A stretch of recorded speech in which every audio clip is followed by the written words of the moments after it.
Good morning, guys. How are you today? Yeah, I got this, eye bags here. Ojeras. They are pretty much hanging till the floor. Tal solo la ojera. Anyway, so welcome to a new class.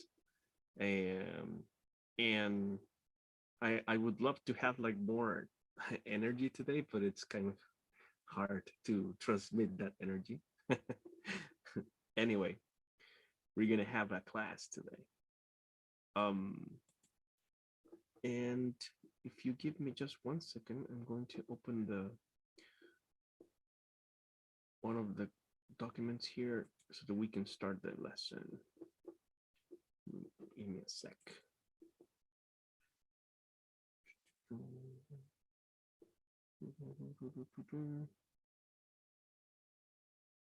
All right. We were studying yesterday movement prepositions, and we still have to deal with one more topic. I'm gonna share my screen with you guys. Hold on.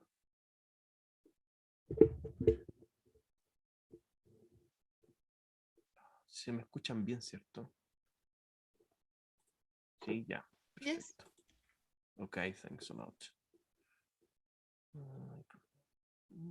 Pero no sé si seré yo, pero igual un poquito bajito. Sí. Lo acerqué un poquito, voy a hablar un poquito más fuerte. Okidoki. And sharing screen now. Yeah. All right. As you can see, we are right here on week number 3. And we already studied, for example, all of this contents, like a report, for example, law and order, comparatives or equivalence, reflexive. Creo que vimos reflexive and reciprocal pronouns, creo, ¿cierto? Tendría que revisar los videos anteriores, pero I'm pretty sure that we studied this. ¿Qué más nos falta? No sé si se acuerdan que habíamos estudiado reflexive pronouns o no. ¿Alguien se acuerda? Check the chat room. Yes, we did. Okay, thank you, Catherine. Thank you, Pai. Yep. All right, so we studied also comparatives for equivalence. We studied movement prepositions. Politics and bureaucracy creo que lo dimos un poco, pero no alcanzamos a ver todo el tópico. ¿Ya? Entonces, ¿por qué? Porque, por ejemplo, movement prepositions belongs to the next week. Es como que lo pasé antes, porque la otra semana la idea es que ustedes queden más o menos libres como para poder seguir trabajando en el report. ¿Ya?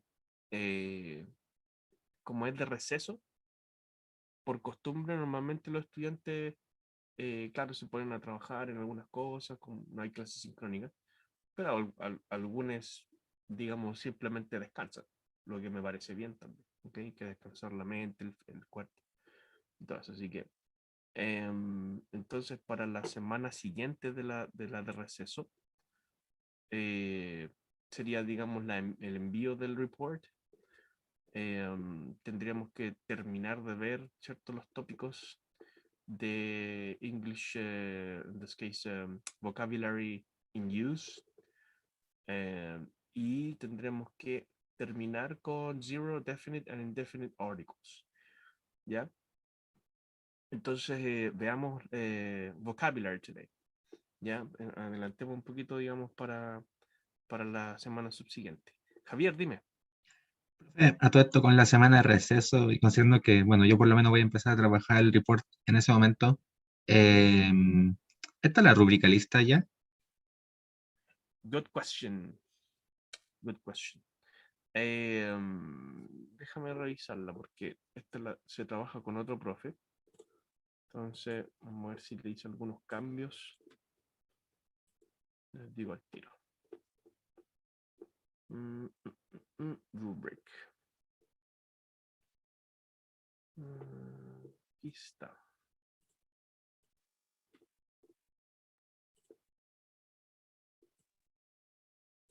No, no hay cambios. No se ha hecho ni un cambio. Lo que sí les puedo asegurar que por ejemplo, esta banda que aparece aquí, que es como los niveles digamos, del marco de referencia europeo, esto va a seguir igual. Ya la exigencia máxima según el marco europeo va a ser B1 Plus, ya que es como nivel preintermedio, o elementary que le llaman, o pre-intermediate. Así que estos como descriptores o indicadores siguen igual. Ya todo esto va a seguir igual, lo que se va a pedir. El máximo, de hecho.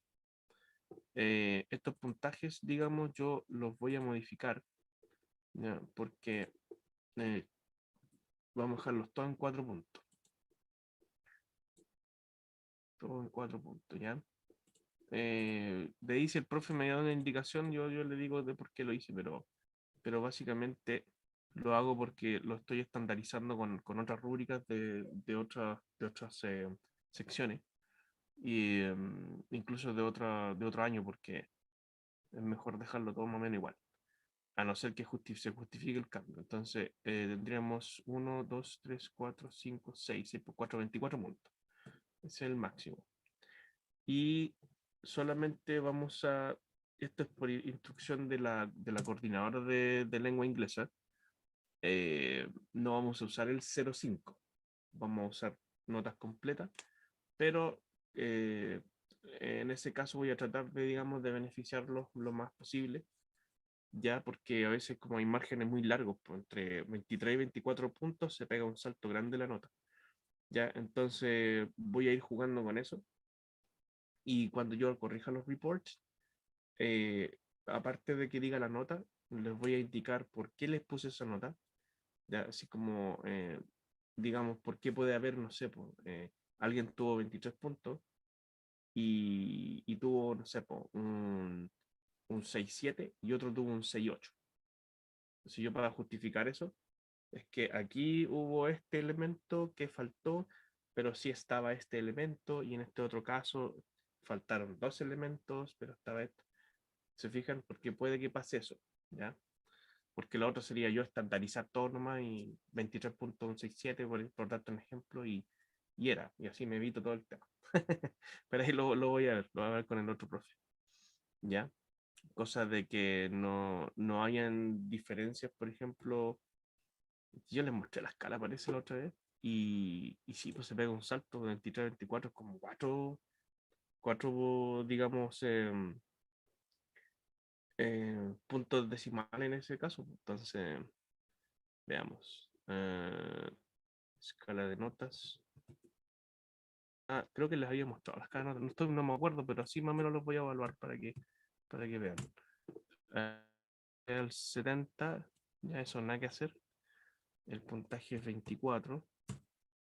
El incremento va a ser de 1. No puede ser 0,5, ya me dijeron. Y aquí, por ejemplo, ya, 23 puntos, un 6,6 y 24 puntos, un 7.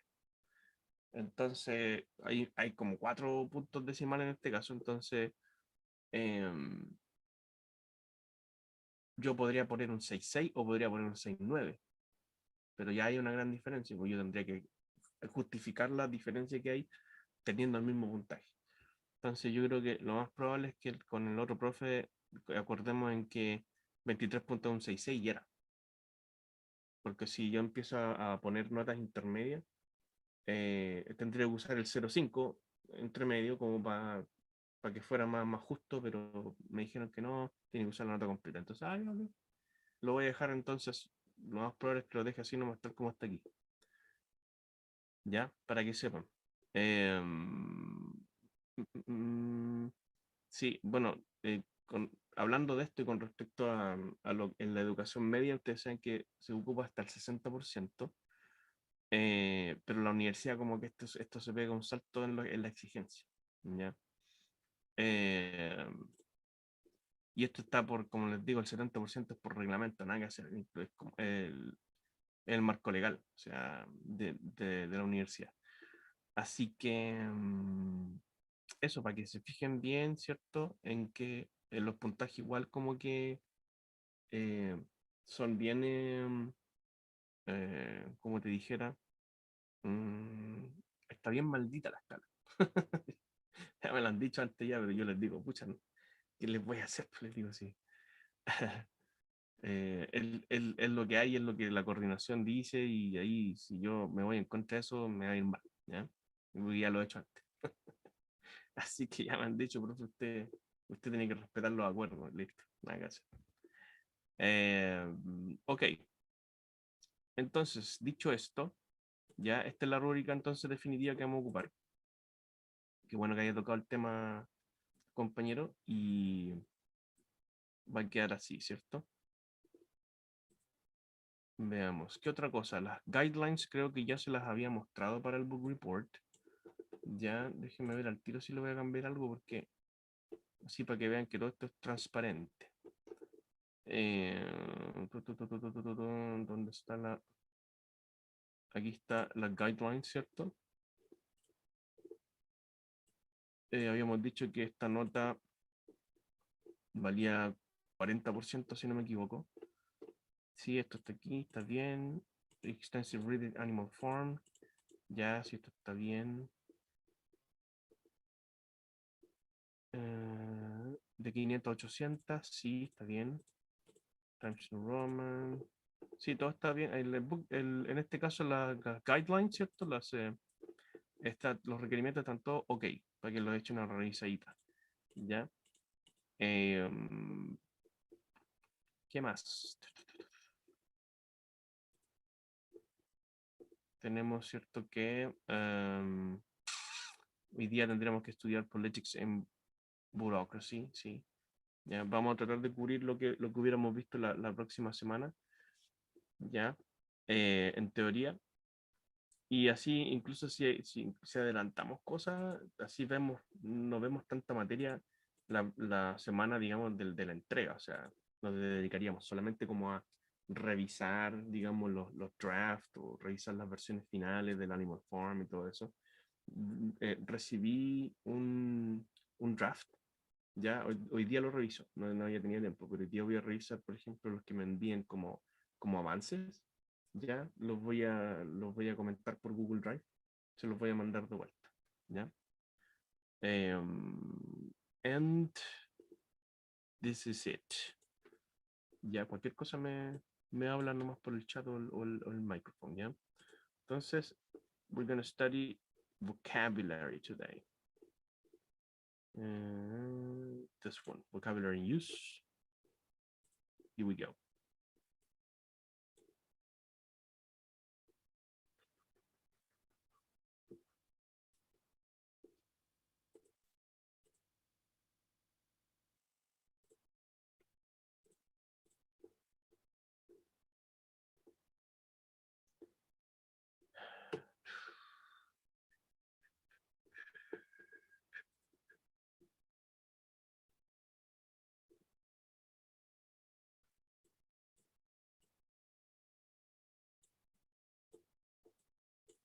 Yeah.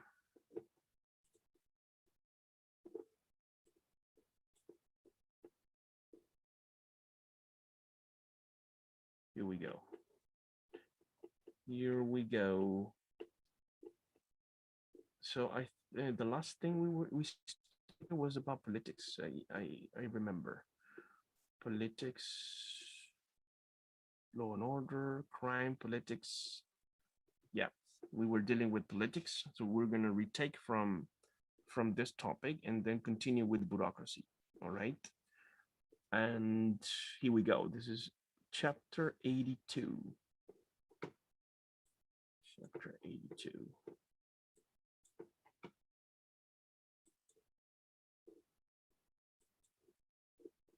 All right, crime, politics. Yeah, and we ended pretty much around here, I remember. Yeah,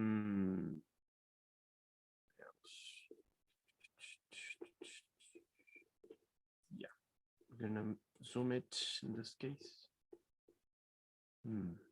Yeah, we were talking in this case about the political spectrum, I remember, like from the left to the right, and also from the libertarianism to totalitarianism or authoritarianism, right?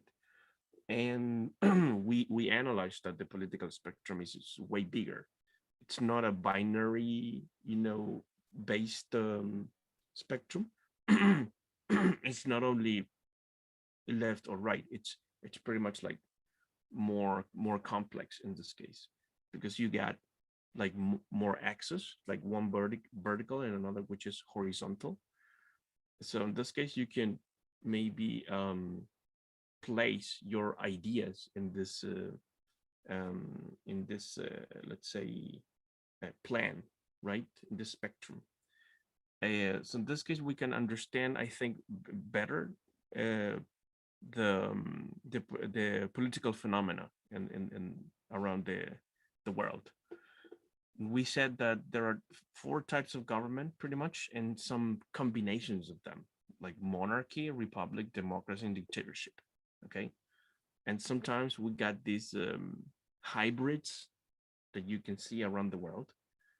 That, for example, let's say that in China, for example, there's only one party, but within the party they elect pretty much the secretary or the president in this case, and the rest of the people in this case, they do not vote or participate in this election, but within the party there is an election. Also, in this case, we can say that it's not maybe a strong democracy, or it's not pretty much like a democracy, but economically has a lot of libertarian, in this case, or neoliberal principles, but they rule only in the field of economics, right? But politically, in this case, like the system is like more similar to a dictatorship, right? Or a very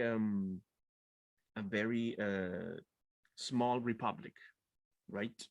So it's got pretty much like elements, all right? It's not properly like a total dictatorship, or or a very strong and big democracy or republic, right?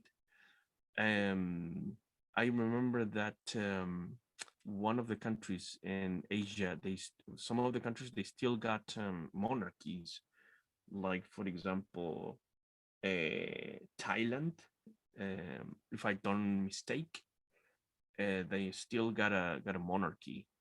Well, Great Britain, they got a monarchy, but they don't have the same level of power, because you can have power over the in this case the civil decisions, and you can influence the parliament. You can make decisions that they really much impact the country. But in Great Britain, the monarchy is pretty much like a religious institution, right? And they pretty much like direct the morality compass, in this case, for the nation, como una brújula moral, quotation marks, more than political, in this case, decisions that everybody follows.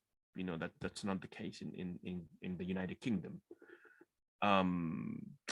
The United States, they have democracy, but with a lot of power concentrated on the executive, the executive, in this case, power, because pretty much the president is the commander in chief,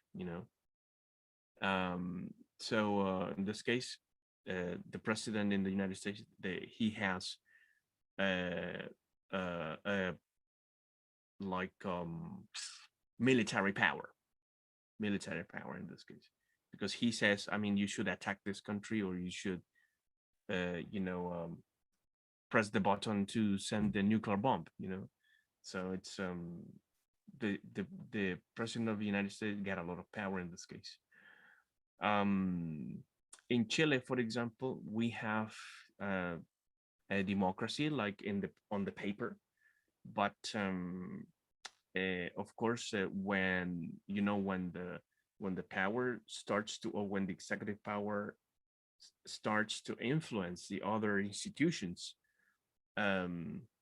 like the Supreme Court, for example, or the Congress, it's not. It shows that it's not a strong democracy, right? Because we need this separation of institutions, of powers in this case, and also the hidden, in this case, the hidden power that we see is the companies, the big corporations.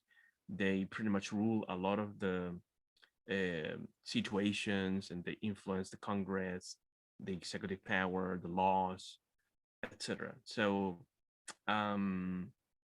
that really weakens any democracy around the world, when you see that, in this case, big corporations and the money is ruling, and not really the people.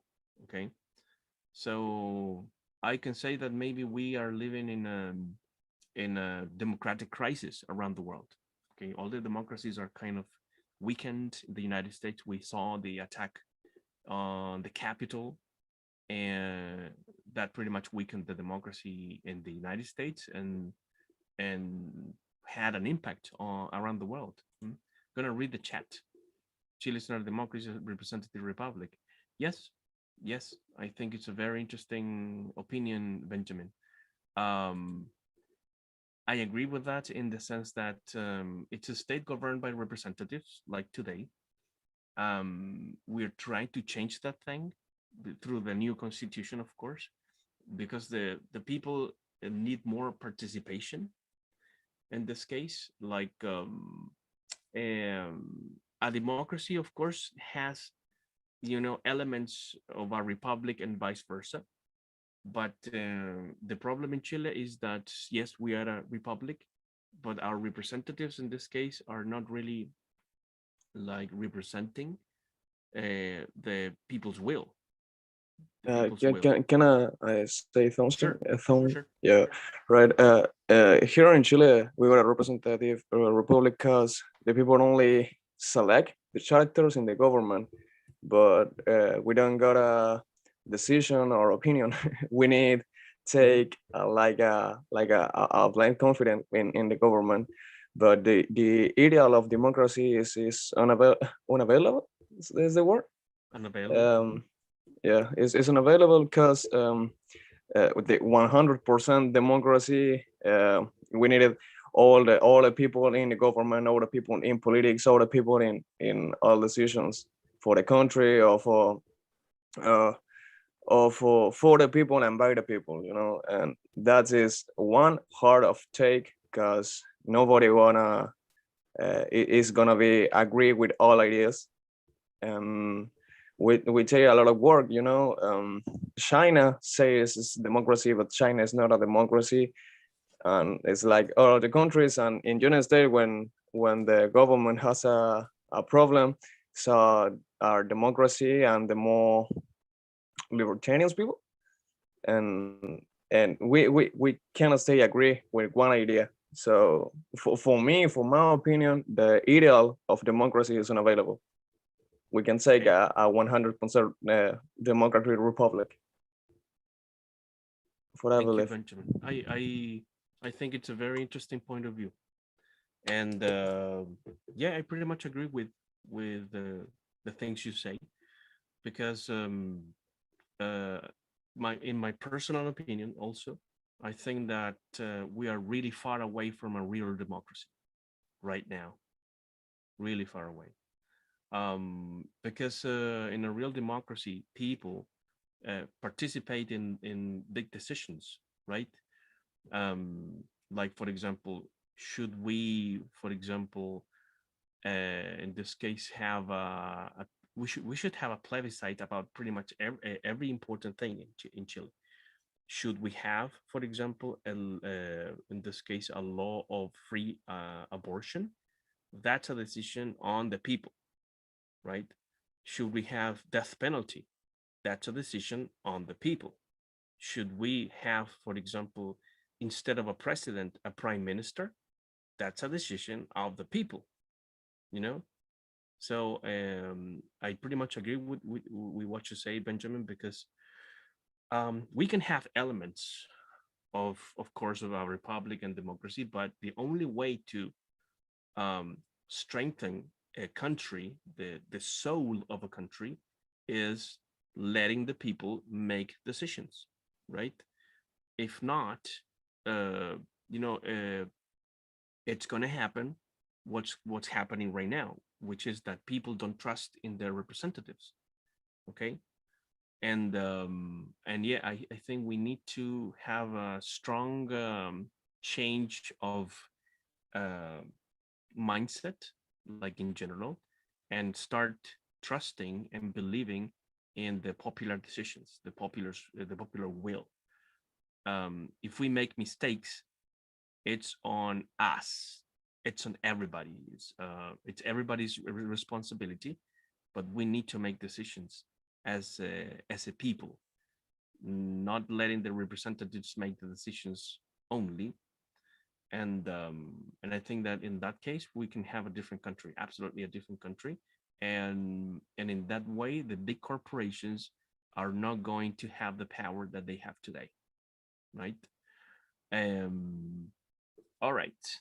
If then we continue, we got, for example, the abstract noun versus the personal noun and or adjectives. So, for example, we got conservatism in the abstract noun in this case, conservatism, but the adjective or the personal noun is conservative.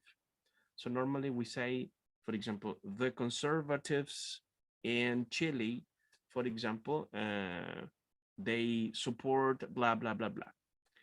Or, for example, the conservatism in Chile is represented by blah, blah, blah, such and such people.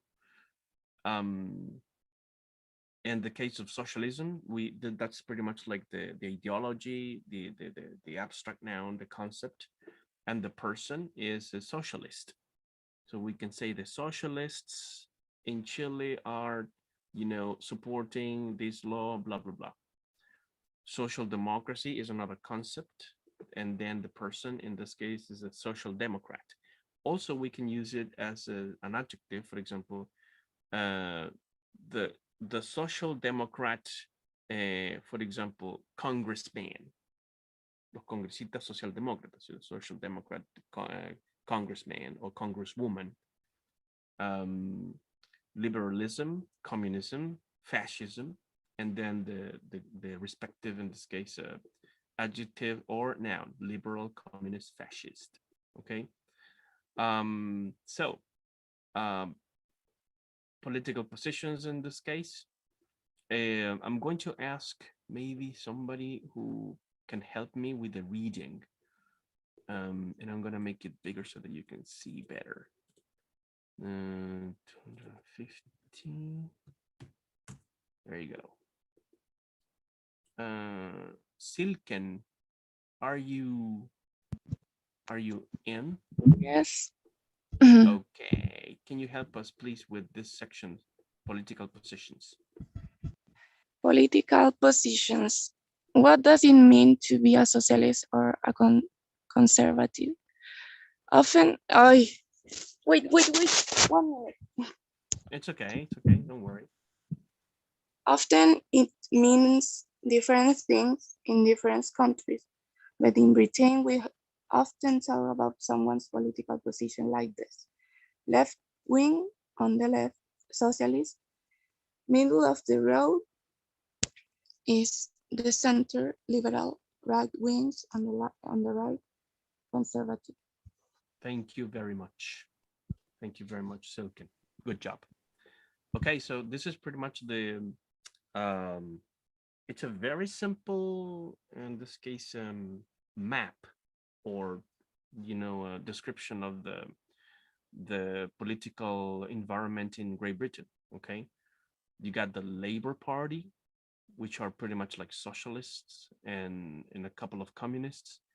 The center, which really in this case exists in Great Britain, which are the liberals in this case, and the right wing and the conservative. Okay, so normally the right wing in Great Britain, they support the monarchy a lot, and also the Anglican Church, for example, is represented by conservatives, all the Anglican principles. Okay, and on the left you got, for example, the people who are more, in this case, more secular in their decisions. Okay, but in Chile it's quite different. Okay, so I would like to hear your opinions. Is this the Chilean political environment the same? The political scenario is similar to Great Britain or the UK, or it is different? Do we have a left wing, like properly described as socialists, or do we have political parties or people in the middle? And what about the right in Chile? What political parties, what sectors represent the right wing in Chile? I would like to hear your opinions, or maybe read your opinions.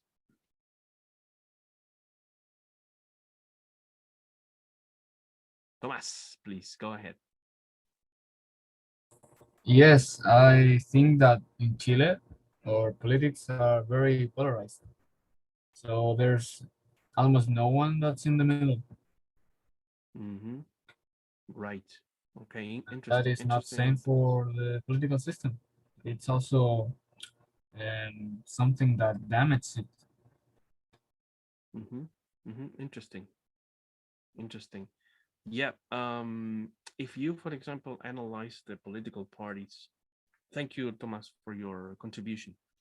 If you analyze the political parties, if you go to survey.co, you can see a lot of political parties, but they don't have pretty much like the weight or the power that the some political powers that make decisions in Chile, that they got a lot of, they have a lot of representatives in the Congress and stuff like that. And so, for example, on the left, you can see the Communist Party, you can see the for example, Humanist Party, the ecologists, or green parties, etc. More humanist, in their positions, secular thinking in this case, not conservative. When you talk about principles, like in this case, like really close to the church, or the big churches in Chile.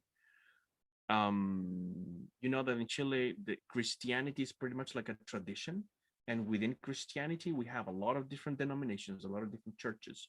Some of them are more progressive, some of them are really, really, really conservative.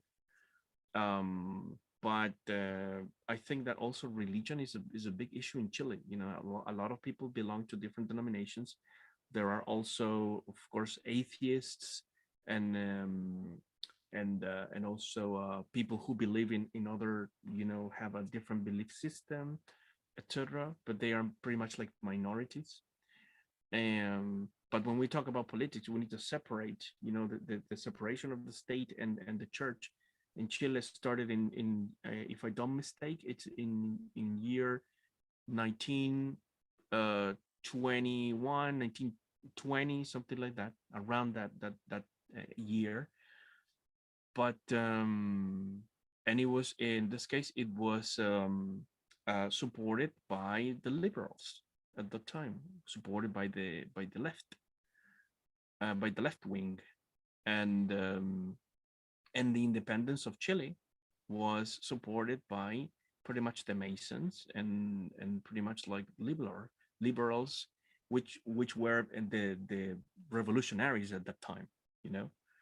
But today, you know, if we talk about, you know, the Masons, if we talk about, for example, the liberals, uh, today is like pretty much like where are they? You know, what happened to them? And it's because the Radical Party, for example, or the PPD in the past, which were really strong against the dictatorship.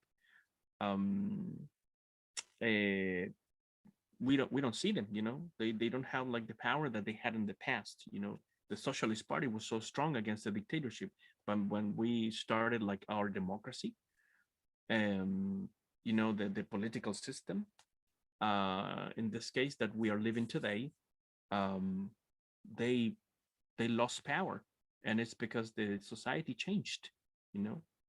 And we say that we got a democracy, we say that we got more power, but we see a lot of militaries, a lot of, you know, in this case, public servers serving in the armed forces and the police, but pretty much beating people like in the dictatorship, you know, like doing pretty much the same thing.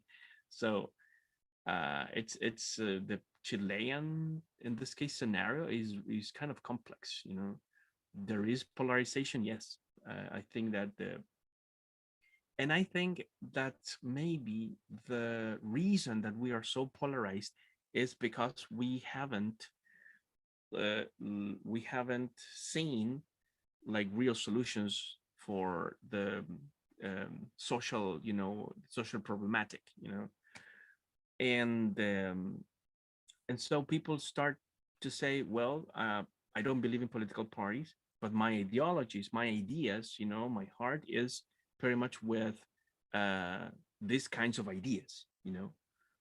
Um, or for example, you know, the conservatives in this case today are kind of have been penetrated by more liberal ideas. You know, you can see maybe the really conservative side, like in UDI, but then when you start talking about Evopoli, you start talking about the Christian democracy, you know, you see that they are permeated by really conservative ideas, but at the same time they got this liberal, you know, points of view regarding, for example, sexual dissidencies, or regarding, for example, some support, you know, of the state, you know, and the state being, you know, a real help for the people and stuff like that.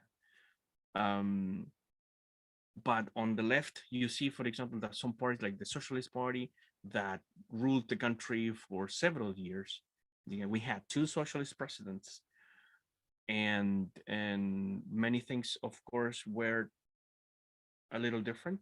But you see that, for example, there were a lot of, in this case, political decisions and economic decisions that were more close to neoliberalism and the ideas of the conservative parties in Chile.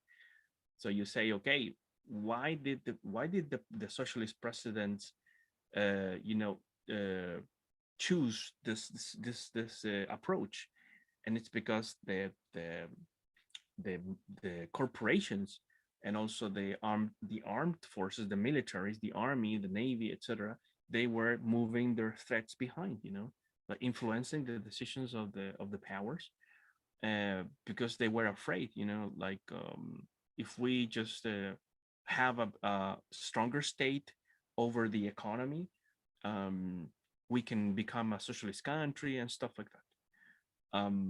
And But I think it's wrong to think in this binary thing, you know, like, for example, the conservative all the time are attacking the communists. You know, every decision, every thought that you can have, which is in favor of people, it's communism, and that's wrong, absolutely wrong.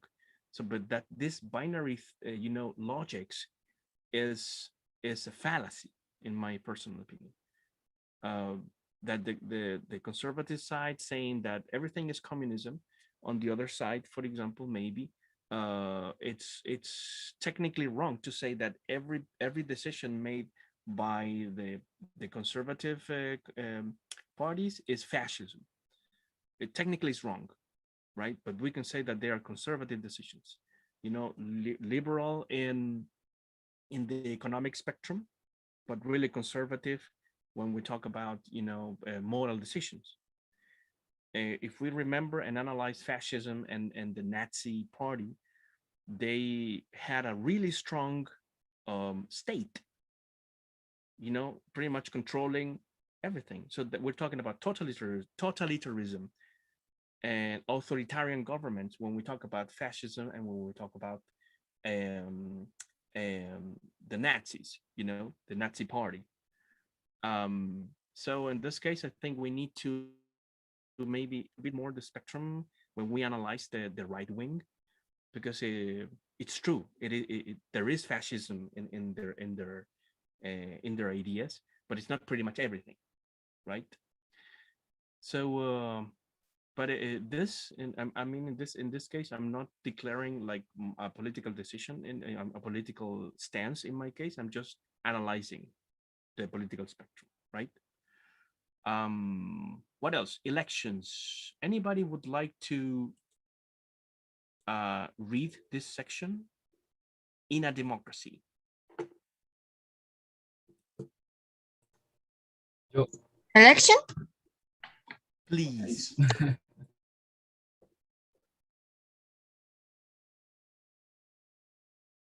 I went. Are you with us? I'm reading. You're reading. Okay, go ahead. Election. In a democracy, people vote for they choose in a formal way elect the political party, AG, conservatives, liberals, conservative, liberals, or socialists that they want to form, make. The government happen. No, government, they do this in an election, and in many countries, election take place. Place? Yes. Yes. Yeah. Are held. They happen every 4 or 5 years. 42% voted for the socialists in the last election. The socialists got 42% of the votes. Votes? ¿Cómo? How? Votes. Votes. The president was elected 2 years ago. Thank you very much. Thank you very much for your help. Well, this book is kind of old. So the government right now is in this case the prime minister is conservative, right? What was the name of this guy? This blonde guy? I don't remember right now, but yeah, he's a conservative. So this is pretty much in Great Britain, but I would like to hear in what time is it? Estamos como medio pasado tiempo, ¿no? Sí, nos pasamos. Uf, nos pasamos 6 minutos. Really? Yes, we did. We did. All right. Well, maybe next class, which is in 2 more weeks, we can continue discussing a little bit about this topic. I would, you know, in this case, assign you, or I would invite you to keep on reading the lesson, you know, and also do the exercises. You can see here, for example, exercises in the book. Use a PDF editor, and also I think you're gonna, if you practice with this, you're gonna learn and remember a lot from the vocabulary, you know, setting. And then we need to study bureaucracy, but not today. We don't have time. Okay, so 2 more weeks. I'm gonna read the chat. Boris Johnson. Thank you, Andres. Thank you very much. Boris Johnson. El Blondo. El Blondon. All right. So thank you very much for coming to the class today. and see you in 2 more weeks. Have a great weekend. And sí, dígame. We will have a test about the law and order. A test? Yes, it's a question. Not really. Let me think. We're gonna have a test at the end of the semester, which is an applied grammar. But I think that maybe I can include in the test some, vocabulary, but it's going to be part of the, applied grammar, in this case, context, but yeah, I would include some words from this class, this lesson, in the applied grammar test. Okay, thank you. You're welcome. All right. Take care and see you in 2 more weeks. Bye-bye. See you. Bye. Gracias. Chao, Bye, profe. bye. Bye. Goodbye, Recupere teacher. energía. Bye. Que tenga good day. You too. You too. Thank you.